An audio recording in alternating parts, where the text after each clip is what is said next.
नमस्कार, आप देखें लाइव फर्स्ट न्यूज़।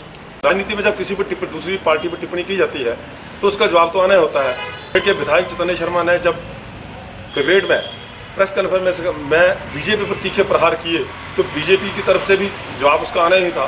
तो इस मौके पर क्या कहा विजय ठाकुर जी ने, क्या कहा, आपको सुनाते हैं। कि वो उनकी बुखलाहट है और जो व्यक्ति बुखलाहट में बोलता है वो बोलने से ही पता चल जाता है। आज प्रदेश सरकार की जो हालात है, 6 महीने में 6 रुपये डीजल बढ़ चुका है। 6 महीने में 3 रुपये पहले बढ़ा, जब सुक्खू जी की सरकार आई 3 रुपये अब बढ़ गया।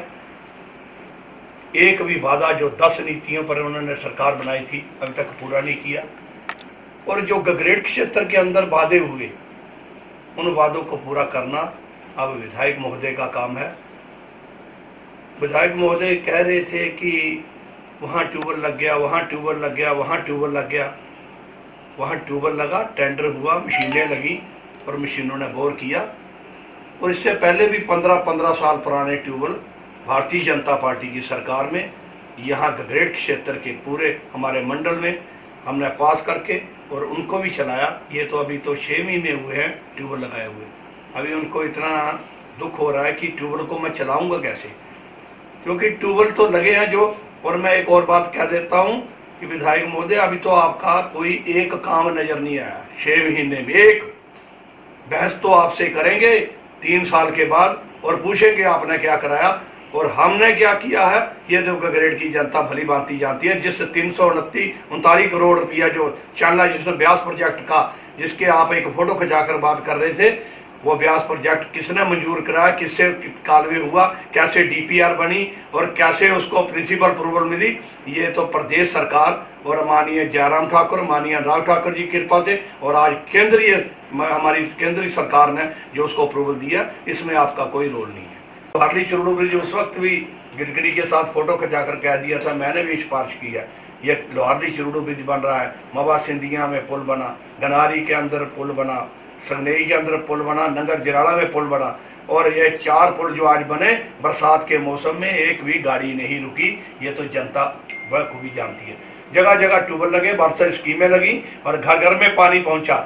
ये तो आज गगरेट की जनता को पता है। रोड बने, रास्ते बने, विकास के नाम पर तब आप बोलेंगे जब आप कुछ करके बताएंगे। आपका तो ड्रीम प्रोजेक्ट है दौलतपुर और गगरेट के लिए फ्लाईओवर बनाकर उसको बनाकर देना। वो मैं देखता हूँ कब तक बनेगा, उसका फीता आप कब काटेंगे, उसकी चिंता आप करें, क्योंकि वो आपका ड्रीम प्रोजेक्ट है। उसी की चिंता हो रही है। जनता इंतजार कर रही है कि कब फ्लाईओवर बनेंगे और कब हम ऊपर से गुजरेंगे। वो गुजरने का वक्त कब आएगा। इस मौके पर विजय ठाकुर ने पूछा कि पिछले 6 महीने में आपने क्या काम किए हैं और इसके अलावा एक भी आज तक आपने नलका नहीं लगाया।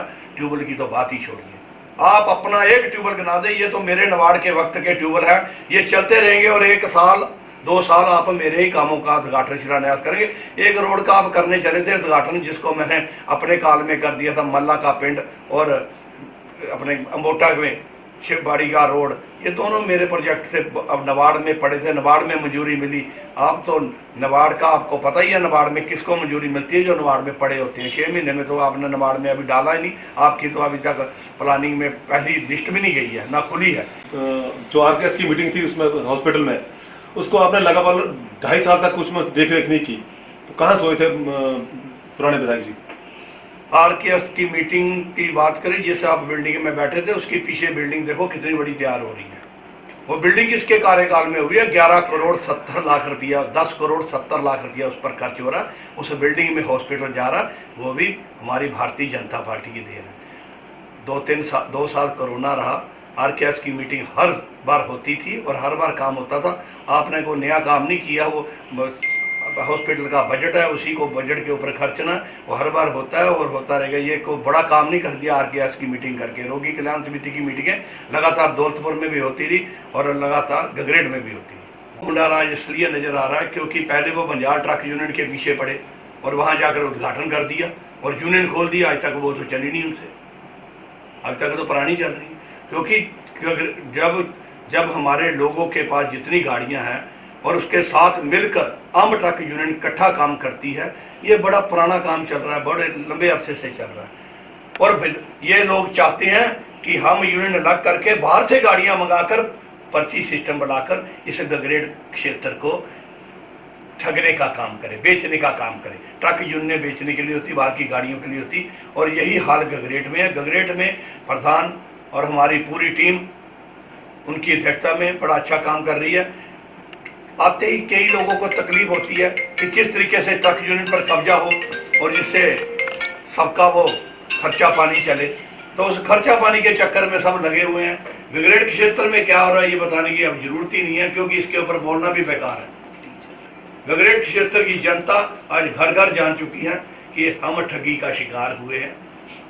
जनता को ठगा गया, बहलाया गया, फुसलाया गया, और आज क्या हो रहा, 6 महीने में 7 महीने हुए सरकार बने हुए, जनता सब कुछ देख रही है, इसके बारे में बताने की जरूरत ही कोई नहीं। और एक और वो कह रहे थे कि भजन गाकर बात नहीं बनेगी, ये तो सनातन की भूमि है। सनातन धर्म का काम भजन गाना, प्रभु का सिमरन करना, वो हम करते रहेंगे।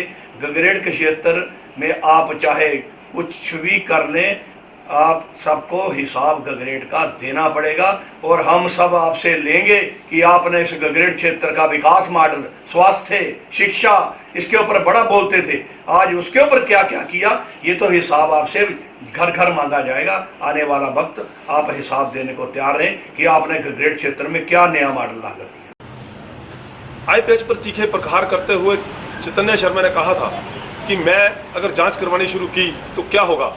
तो इस बात का जवाब देते हुए रजय ठाकुर ने कहा, क्या कहा आपको ये भी सुनाते हैं। उन्होंने कहा कि आप जांच करवाएं, हम गोल टेबल पर आने के लिए तैयार हैं। चलिए आपको वो भी सुनाते हैं उन्होंने इस मौके पर क्या कहा। एक वो कह रहे थे कि ठेकेदारों ने जिन्होंने टेंडर लिए हैं ट्यूबवेलों के, मैं उनकी इंक्वायरी कराऊंगा। आप जिस मर्जी की इंक्वायरी करा लें, खुली चुनौती है आपको, आप इंक्वायरी खोलिए कि ठेकेदारों ने टेंडर कैसे लिए, क्यों लिए, कैसे हुए, ये तो महकमा बताएगा और ठेकेदार बताएंगे। हमारा काम तो विकास करना था, हमने जगह जगह ट्यूबवेल लगाने थे। अभी और ट्यूबवेल नवाड़ में आने वाले हैं, अभी तो 15 आए हैं जिनके आप शिलान्यास और उद्घाटन कर रहे हैं। वो बीजेपी की देन है, भारतीय जनता पार्टी की देन है, और आगे भी वो जो आने वाली लिस्ट है वो भी आप बीजेपी की है। जब आपकी आएगी आप इसकी इंक्वायरी करा के निकालिए कौन सा ठेकेदार है जिसने। और यहाँ ठीक कहा कि कमीशन एजेंट बनकर कुछ लोग आते हैं, ठेके बांटते हैं और पैसे लेके जाते हैं। ये कल्चर नया जो चला है, इसको बंद कर दीजिए, जनता सब कुछ देख रही है। आप देख रहे थे लाइव फर्स्ट न्यूज पर। हम आपको एक बात बता दें, जब हम किसी अपने कार्य को छोड़कर दूसरे की पुरानी की गई कार्य को पर टिप्पणियां करते हैं तो उसका जवाब तो आना ही होता है। पर राजनीति में ये खेल चलता ही रहता है। पिछली सरकार, जो मौजूदा सरकार है, इस सरकार दूसरे पर टिप्पणियां करने पर समय व्यस्त करती हैं, पर अपने कार्य की तरफ नहीं देखती। पर एक वाकई सोचने वाली बात है कि आपकी सरकार ने 6 महीने में ही 3 रुपये डीजल बढ़ा दिया है, तो लोगों पर बोझ ही, इससे महंगाई नहीं बढ़ेगी। चलिए आप देखते लाइव फर्स्ट न्यूज, सुखविंदर के साथ आर के।